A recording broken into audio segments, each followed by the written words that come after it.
with the Russian annexation of Crimea, the U.S. is trying to figure out ways to help Ukraine and other countries against Putin's aggression. Now, Putin's coming after you, right? Well, luckily, Harold Hamm, and CEO of, he's chairman and CEO of Continental Resources. He cares so much about what's going on in the world and in Crimea, and he wants to fight Putin, that he's committed to doing something really important to help. Well, how is he going to help? Well, in a recent meeting with the House Foreign Affairs Committee, he outlined his idea how to make an immediate impact in the ongoing Crimean crisis. He said that if we want to have an overnight impact on today's global events, we can immediately begin by exporting crude oil. Now, the U.S. currently has a ban on exporting crude oil to other countries without, of course, getting special licenses. And those licenses are kind of difficult to get.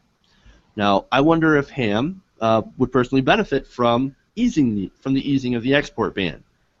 Oh, that's right. He just happens to be the biggest leaseholder of the North Dakota oil fields. And he stands to benefit a lot by the lifting of such a ban if it were to take place. But I'm sure that's just 100% coincidence, right, guys? Now, according to the Reuters article where I read this, they say that if we did overturn the ban, our exports probably wouldn't make much of a difference, literally a drop in the ocean of oil in European supplies, because there's so much oil out there already. But it would have the effect of making Ham a lot richer. Thoughts? What do you guys think? Yeah, I think you're right. I think that's exactly what it is. It's obvious. It's very transparent where his patriotism all of a sudden is coming from. So yeah, I don't think that it's a situation where you've got, much science, as we talked about before. There's not a whole lot of data suggesting that this is even geopolitical that would change a whole lot of anything. It's obviously a cynical ploy to make a couple extra dollars. I think that the other interesting thing is, they're talking about natural gas as well. That doesn't even work. A lot of the places they're trying to get things to have a myriad of other sources in Europe that could actually help them out first. So yeah, his arguments don't necessarily hold too much water. Not at all. His argument's silly because oil is traded on a global market. Like you're not gonna impact the price of oil that much that it's gonna hurt Russia, or like even if you do that, even if Europe stops importing from Russia, that's not gonna have that big of an impact because like they'll just sell it to somebody else and then it will become like musical chairs. Like it won't impact the Russians in any way. Natural gas theoretically could impact it because it's a substitute that the Russians might not necessarily have. So if you want to throw a bunch of money into like energy, which would hurt us, the U.S. government, and try and drive the Russians out of business like that theoretically could work, but it won't because you're not going to produce that much natural gas quickly enough. But again, like anytime you subsidize stuff yourself, you're hurting yourselves because you're taking money out and funneling it to special interests. Is not a good idea. So, like, his idea is obviously selfish. It's not going to help at all, but the natural gas is more plausible than the oil, but not really. Well, it's not because there's actually no, there's not as much infrastructure, right, for that natural gas there, and Turkey actually will not allow natural gas tankers to go through a certain part of their territory. So they're kind of stuck. That's why this guy's like, oh, crude oil. That's what I'm saying. If you were to subsidize it so much that you were going to try and get like natural gas pumps and all that everywhere, like to build their infrastructure for those. It take a while. Yeah, but that's what I'm saying. Like that long term could have some impact, but it still won't. Right. Yeah, well, I mean, he says, it'll have a positive impact. The only thing it'll have a positive impact upon is his own like personal wealth. That's the only thing he's going to have a positive impact on. And if you want to be a true patriot, really help out our allies, and we go, I want to give the middle finger up to kind of the Russian oil companies and to Putin and his aggressive ways. I'm going to heavily invest in, green renewable energy to help our allies out so they don't have to rely on this Russian oil, and I'll save the planet in the, at the same time as well. And I'd be an American hero, but no, he owns an oil company, so or at least he has a vast stake in oil companies. So therefore, this is why he's proposing. All right, Jordan. That they put more of his oil in the world market.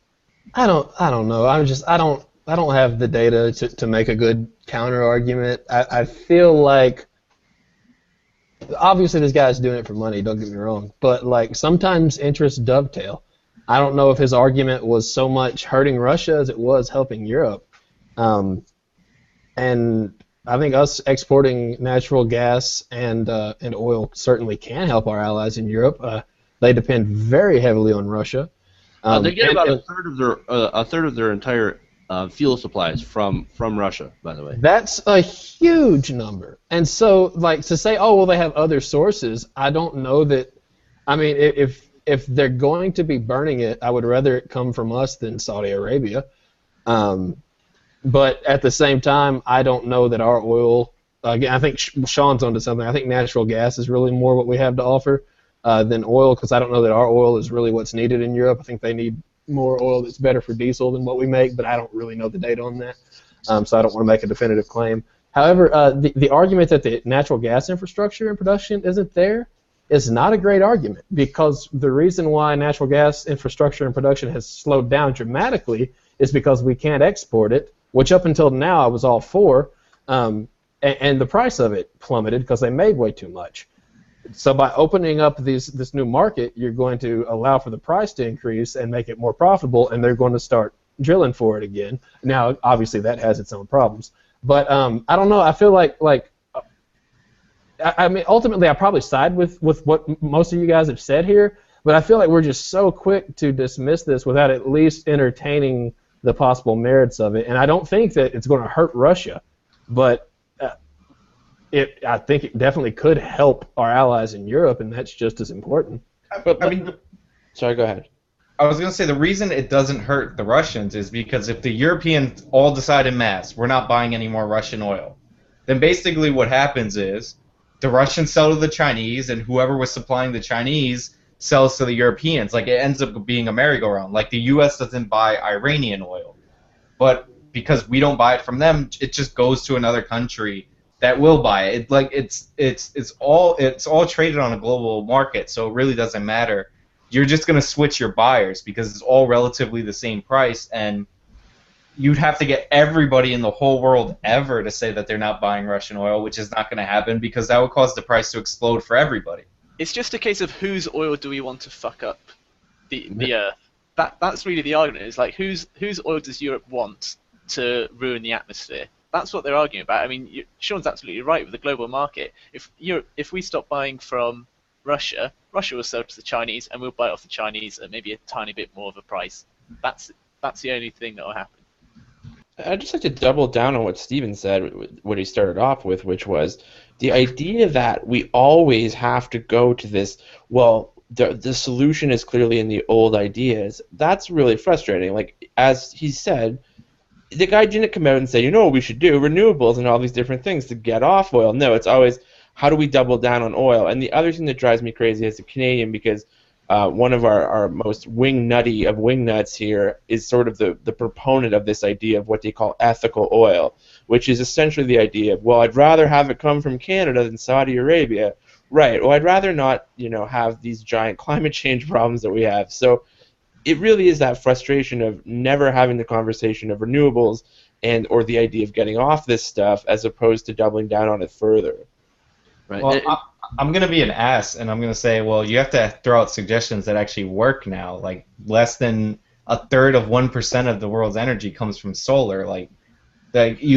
Right, because we're trying really hard to find out how these things work. I'm just saying there's billions and billions of dollars in solar panels and windmills, and I'm like a super asshole when it comes to windmills because I think they'll never work. There is a solution out in Japan. I think it was either last year or in 2012. They've started. They've just built a first fusion reactor that doesn't create any CO2 emissions. It's more safe than. Well, people are. Are you saying that we just invented fusion all power? Nuclear reactors don't produce any carbon, but people are anti-nuclear. Yeah, but this fusion plant doesn't deal with any fissurable material, and they're starting in Paris that they're building that's 3 times more powerful than the prototype they had out in Japan, and it's going to be coming online in the next few years anyway. And it's a renewable source, doesn't do any damage to the atmosphere or anything, but there's just no money or science being invested into it. If this kind of rich, businessman, CEO, or whatever, decides to put his money into these technologies rather than into oil, the world would be such a better place. But he's a greedy shit of a man. Okay, all right. Let me jump in. Hold up, because I've got to come in and show like how we have totally defeated all of our own arguments tonight and completely delegitimized ourselves. Because this, all right. So the issue is about Europe's dependence on Russian oil and what Russia's doing right now, how that's going to affect that, and how it could be bad for Europe, and how do we fix it right now.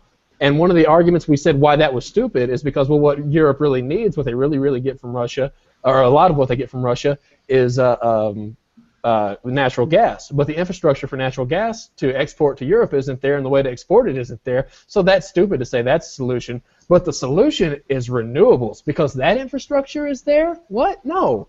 Like, if you're going to make the argument that infrastructure not being there negates a point, then you've got to be honest about the fact that it's not there for renewables. Well, I mean, the answer is renewables. That's what we need. That's what this guy, if he was not in it for money, would be saying, like, hey, let's export some oil for now and start building renewables while we're exporting the oil, and then whenever we get the renewables built, stop. So I totally understand what you're saying. But that's what he's talking about, or at least the way he's presenting it. Again, I'm with you guys. I think his intentions are probably not so sincere.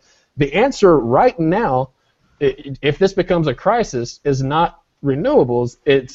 We've got to address the need that's there. And I would also, I don't have the data to make a definitive statement, but Russia's cut off the pipelines and stuff to Ukraine before, and Ukraine didn't just go buy it from somewhere else, and it didn't matter. Like, it really hurt them, and it was a big problem.